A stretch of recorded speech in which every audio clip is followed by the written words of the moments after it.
Today is Sunday, the 23rd day of November 2025. Good morning, everyone.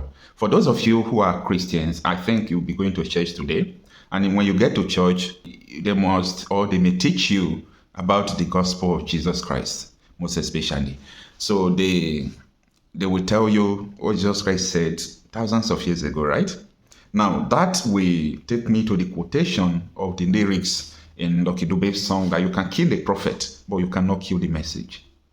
You can kill a prophet, but you cannot kill his message.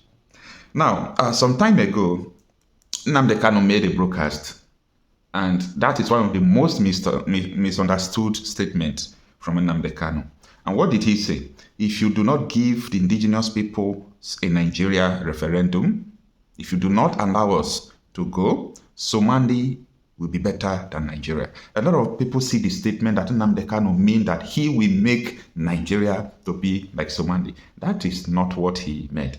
He's not saying that I will make Nigeria to be like Somali, but he is saying that this dangerous diversity, if it remains like this, Nigeria will look like Somali. You know why? The equation is very simple. The logic is very clear, more clearer than water. Now, there are extremists in Nigeria right from time. So Nnamdi Kanu perceived this already, and he understands that Nigeria have the population of 50% Christians. The traditional, as people do not believe in Muslim or Christianity, they believe in Africa traditional religion. Those people are still there, and the rest of people that they are going to resist the position of Sharia and Islamic rule in Nigeria. And for them to resist this, there must be crisis, there must be war. That is what is going on today. What is going on today is that some people trained by this man, Osama bin Laden. Osama bin Laden was hiding in Sudan for years, trying to Islamize the country. And they were warning people then, divide Sudan so that there will be peace. They allow Osama bin Laden influence to destroy Sudan, infiltrate both the southern Sudan at the end before they started talking of divide Sudan. Nigeria should not make that mistake. And they have already made 50% of the mistake. If you allow these people, because they are not going to stop, if you allow these people to conquer the southern Nigeria before you divide Nigeria, the crisis will become eternal. Forever and ever, the crisis will just be there because they have already conquered and entered your territory and take hold of it. The message is very simple. So when you hear most of the broadcasts Nnamdi Kanu make, they will just cut small clip and show you. Nnamdi Kanu's broadcast is sometimes 3 hours, sometimes 5 hours, sometimes 4 hours, sometimes 2 hours. So if you did not listen from the beginning, you won't get the concept of his message. Most of the messages online, he was misquoted. So when you look at what is going on in Nigeria today, you ask yourself, is Somali better than Nigeria? Absolutely yes. People can go to school in Somali today without being afraid that their children will be kidnapped. But here we are. Schools are being shut down by the government. By the government. Not by the people. By the government. Nigeria government have already been conquered. This is a conquered government. Nigeria is a conquered country. So the message Nnamdi Kanu was sending, or he sent, it's just a simple message. Nigeria is facing existential threat today because the people who are supporting the extremists are in the government. Now, there are some people trained by Osama bin Laden, Osama bin Laden's disciples. They were in Buhari's government as ministers. We know all these things right from time. You see, one thing with me is that I'm so concerned about the outcome of something and the causes of something. That is the beginning and the ending. After seeing the causes of something, the next thing I look into is how the ending of that thing is going to be. Do you get me? If I see that, this is a major problem we are facing now, I will look at what is the cause of this problem, what is the intention of the people who initiated this problem. I will just understand how the end of the whole issue is going to be. Now, if you see me, I'm not too much concerned about what is going on now, even though I feel worried because I already know where it is going. I can tell you that if Nigeria remains one, everybody in Nigeria will be conquered. People in the Niger Delta, in the southeast, they will put up a stiff fight. But it's going to be a brutal war. You understand? I can tell you that. Because See, these people have been positioned, these people have been armed, both locally and internationally. Their mission is to take over Nigeria and turn it to a Sharia state.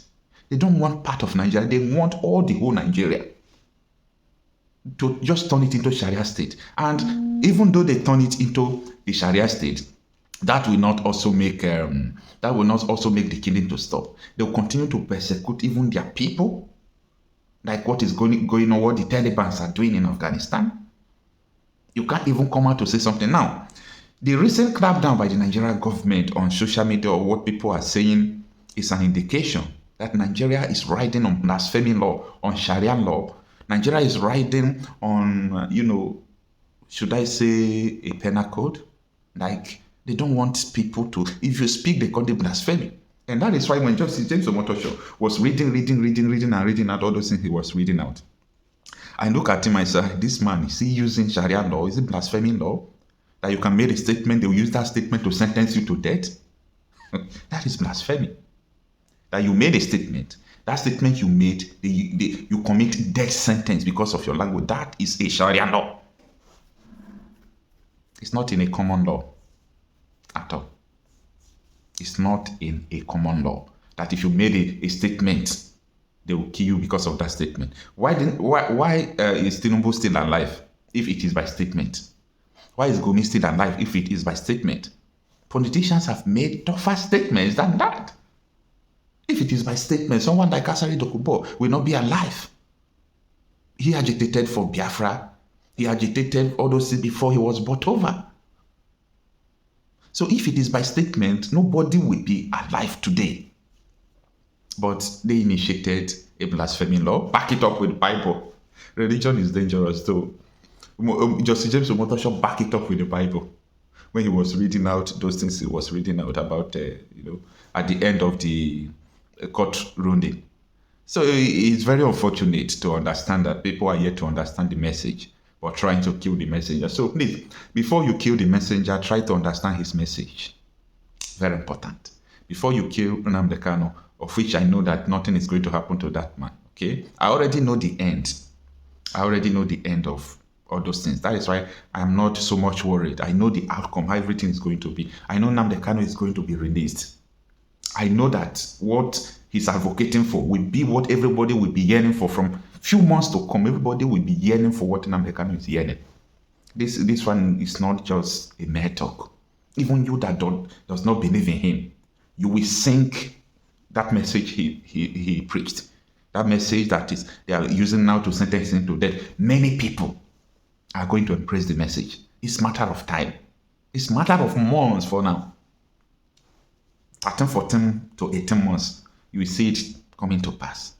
Anyway, I just want to share this with you that you can kill the message. You can kill a prophet, but you cannot kill his message. Message remains eternal that Nigeria cannot be sustainable.